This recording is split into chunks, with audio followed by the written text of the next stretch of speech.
Which of those four is it when you talked to him about murdering Tupac? It was really about both of them. Either one. It was Tupac and Suge, you mean? Yeah. Behind all of this is Puffy. You've said this yourself with $1 million, whether it was $1 million, whether it was $500,000. Tell us a little bit. August 13th, the Tupac case produced a significant update involving both Suge Knight and Diddy. Suge Knight was expected to be called as a witness in the trial of Dwayne Keefe D. Davis, but he refused. This is notable because Knight was driving the car Tupac was in when he was shot near the Las Vegas Strip in 1996, which makes him one of the few surviving direct witnesses. According to reports, Knight was firm about staying out of it, saying the trial had nothing to do with him and warning that anyone who forced him to appear would regret it.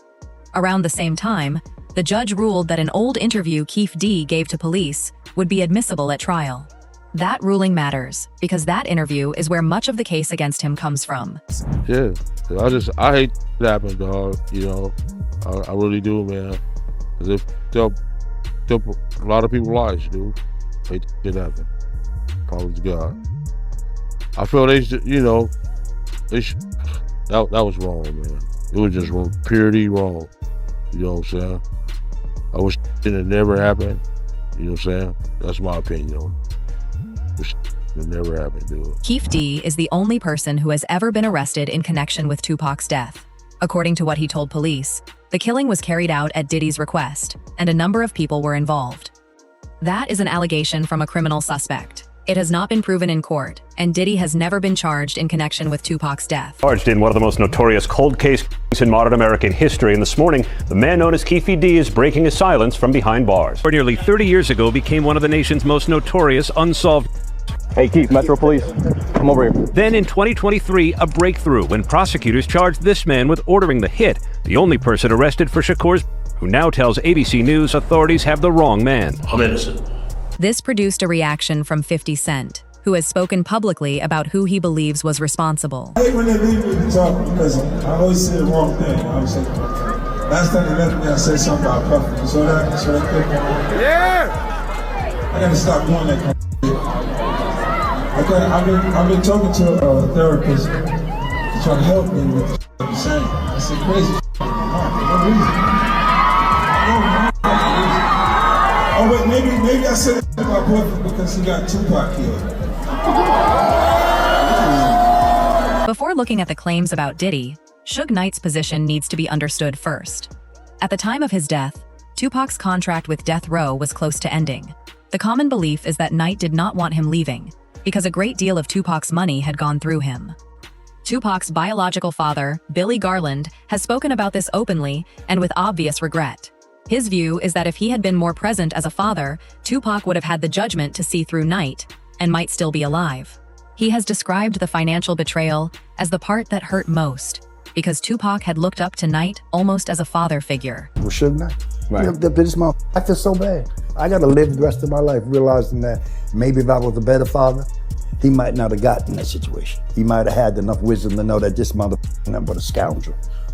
But he looked up to him like a father. Then to find out a year, 8 months later, that he's cheating him out of all of his money, that's the final betrayal. Because Tupac died before completing his deal, he left 2 songs unfinished on his contract.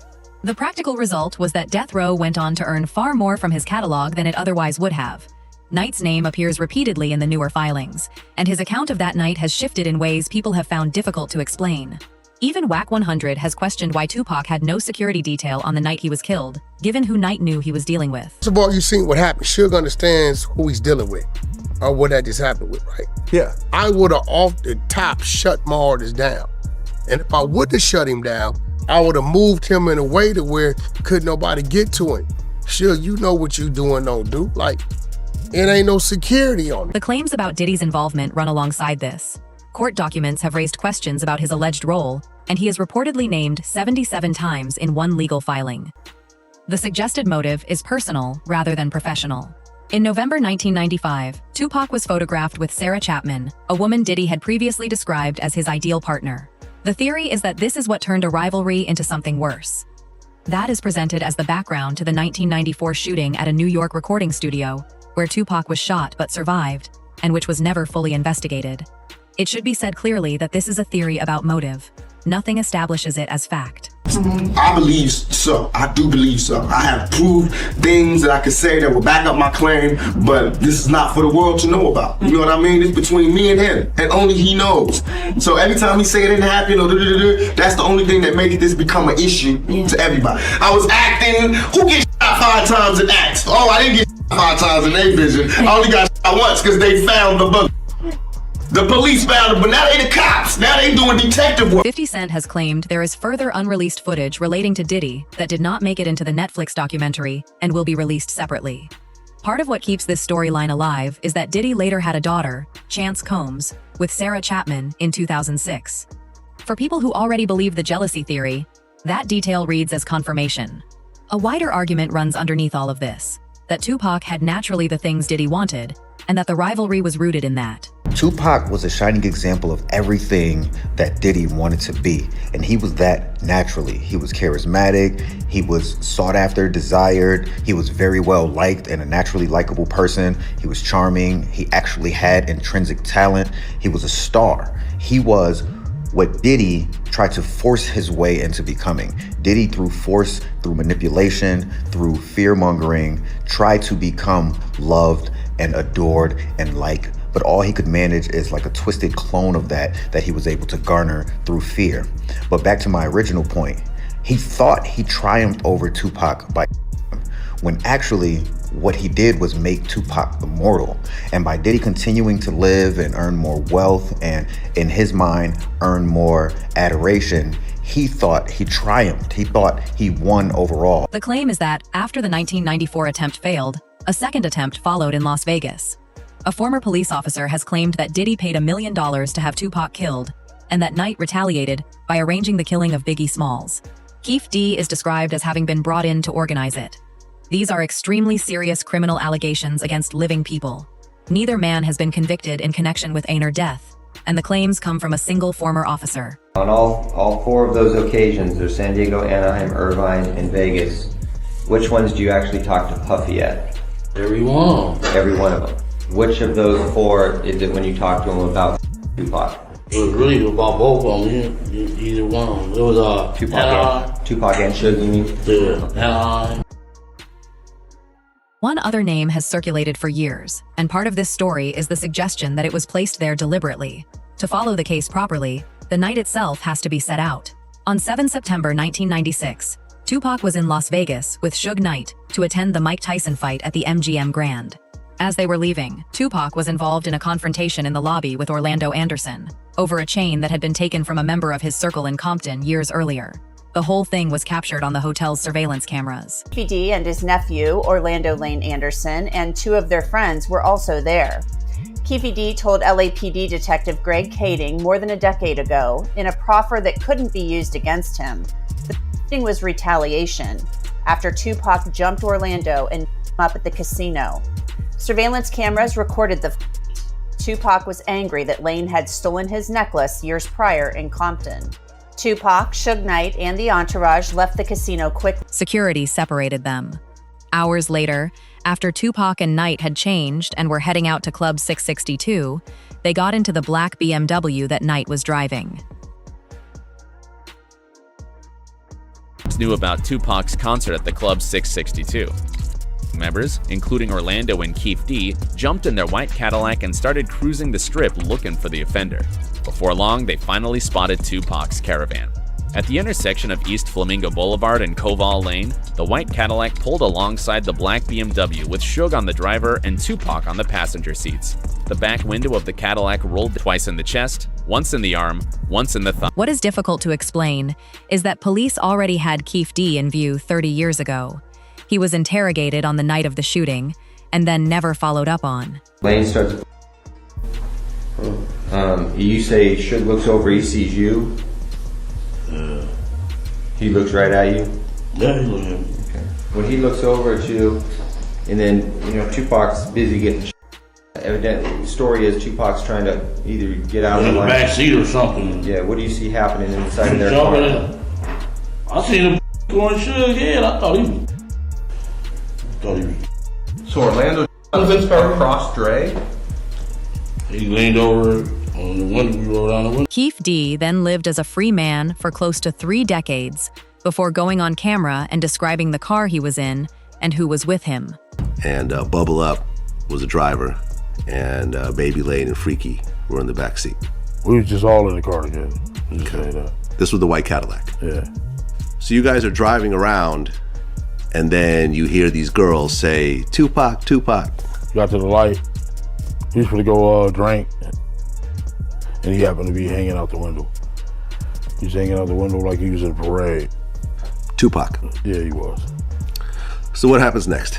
You said that as you're driving up towards the BMW, with Suge driving and Tupac in the passenger seat. In that same interview, he claimed they moved on Tupac because Tupac reached for a gun first.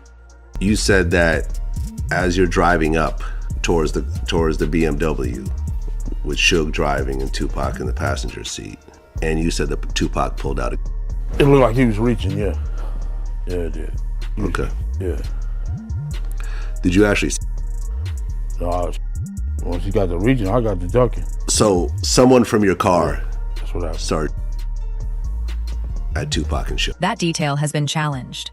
Jeff Pearlman, who wrote a biography of Tupac, has argued that the public persona was largely a performance and that Tupac could not fight and did not know how to handle a firearm.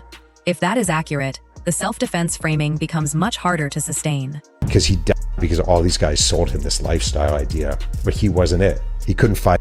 He had no athleticism. He didn't know how to shoot. He wasn't that guy, but he started to believe it. He method acted it. 100% method acted it. There are also long-standing reports of an attempted frame-up. Detective Russell Poole suspected that Knight arranged the killing before Tupac could leave the label, and then steered suspicion toward a rival group. Part of that theory is that an effort was made to implicate Snoop Dogg, who has said he was meant to be in the car that night and decided against it. With Tupac, though, in regards to Tupac, I heard a story, did you give him different advice that night on where to go?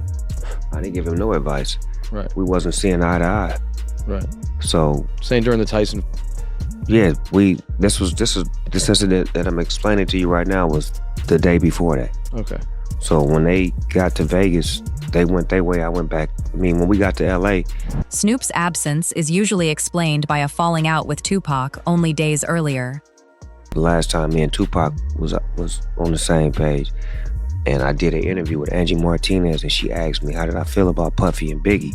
And I told her that I like their music and I want to do music with them. Bro didn't like that, Tupac didn't like that, so we had a misunderstanding. So on the flight back to LA, I didn't feel comfortable around them for what they had did, as far as I didn't let my security ride with me. So to protect myself and to prevent from happening, I slept under a blanket with the knife and the fork just in case something was to go wrong, but it didn't. By his own account, the disagreement started after an Angie Martinez interview in which Snoop said he liked Biggie and Diddy's music and would work with them. Given where the conflict stood, Tupac took it badly. Snoop has described feeling unsafe enough on the flight back that he kept something to hand while he slept. I always felt when Pac died, it was because Snoop could have stopped that whole thing. I mean, because like I said, Snoop was a Crip. Pac offended some Crips. Doing some game, some dumb. Really. It was set off a whole chain of events. You know, in LA don't get mad, they get even. So, you want a real Pac story? That's my Pac story. Pac would be alive today if he had stayed allies with Snoop and not crossed Snoop. Because of how completely suspicion landed on Snoop, one viral post argued he could have prevented the killing, which drew a response from Faison Love. I say a week before he died, we was best of friends. 2 days before he died, I don't think he liked me. Why? Because we was in New York. Oh, yeah. And it happened. New York, they shot at me and did all kind of shit to me, like just the worst you could think of. And I forgave him. And went and did an interview and was asked, how do I feel about Puffy and Biggie? And I was like, I want to do some music with him. And that just rubbed Cuz the wrong way, like tried to kill me, out at you, And you talking about you want to do a song with him? I wasn't thinking about his emotions. I was thinking about the way I felt at the time. I wasn't into no controversy. I liked his music. They was our friends. We was all friends at one point. This video footage of all of us hanging out. There is a more grounded version of this. Snoop was closely connected to the streets at the time, and some people believe he may simply have been warned that something was planned in Las Vegas and stayed away. Snoop himself has said the relationship had deteriorated badly by then. Well, it turns out when I talked to Tupac's longtime mentor, political mentor, former Black Panther Chokwe Lumumba, who was his first business manager, he's told me, I basically asked, well, was Tupac only pretending to be in order to appeal to gangs and politicize them? And he said yes. And that was part of his thug life agenda that he came up with his imprisoned stepfather, Mutulu Shakur. And so Tupac was just using that in order to get the and the leaders to call peace truces, first in Los Angeles, then throughout California, and then throughout the country. And that was why he was pretending to be this type. And really, he was just an intellectual prodigy. A separate strand of the case is stranger. A former officer has claimed that Tupac's public image was constructed and that he was positioned to broker peace between rival street organizations. Interview. According to that account, Tupac's mentor, Chokwe Lumumba, confirmed the persona was strategic, developed alongside his stepfather, Mutulu Shakur, as part of the thug life agenda, and intended to give him the credibility to negotiate truces, first in Los Angeles, and then more widely. From there, the theory extends much further. If Tupac was that valuable to the people behind him, some argue he could have survived the hospital and been moved somewhere quiet. The detail people point to is an interview with Tupac's close friend Treach, who was asked when he had last seen him and said Cuba, despite Tupac never having traveled there. So if you ain't ready for it, get on the sidewalk. Earl. One last question. Is Pop still alive? Nobody knows. Y'all good? Yeah, we good. Thanks a lot, man. We good. Last time I saw him, he was in church. That exchange is the origin of the Cuba theory, and Suge Knight's own comments have kept it alive. Zoom in. That's Pop, man. He was the outlaw. And Reg from Holla Back is trying to be friendly and get autographs. Holla Back exclusive, baby. Holla Back. Knight has said he and Tupac were laughing and joking in the hospital. Reports at the time described Tupac as unconscious, which makes that account difficult to reconcile. Knight has repeated the same story in interviews years apart, saying Tupac was conscious in the ambulance and again after surgery. I mean, when I left that hospital, me and Pac was laughing and joking. So I don't see how somebody can turn from doing well to doing bad. So you seriously think that he might still be alive? I'm gonna tell you, Pac, you never. Weeks after one of those interviews, Knight was shot at outside a club. He believed it was retaliation for what he had said, and he stopped discussing the subject. So he was conscious on the way to the hospital? He was conscious on the way to the hospital. He was conscious in the ambulance. He was conscious after they did the surgery. What was the last thing that he said to you? They left. His son later went down a similar road, claiming Tupac was alive and living in Malaysia. He posted a message someone had sent him, saying he had said too much, then began posting images of Tupac alongside present-day figures, with a caption suggesting people would be coming for him. Most people read that as a bid for attention. Others argue that given how close the family was to Tupac, they may genuinely know more than anyone. Where the case actually stands is narrower than any of this. One man is charged. Everything involving Diddy, Suge Knight, and the theories about Tupac being alive remains unproven.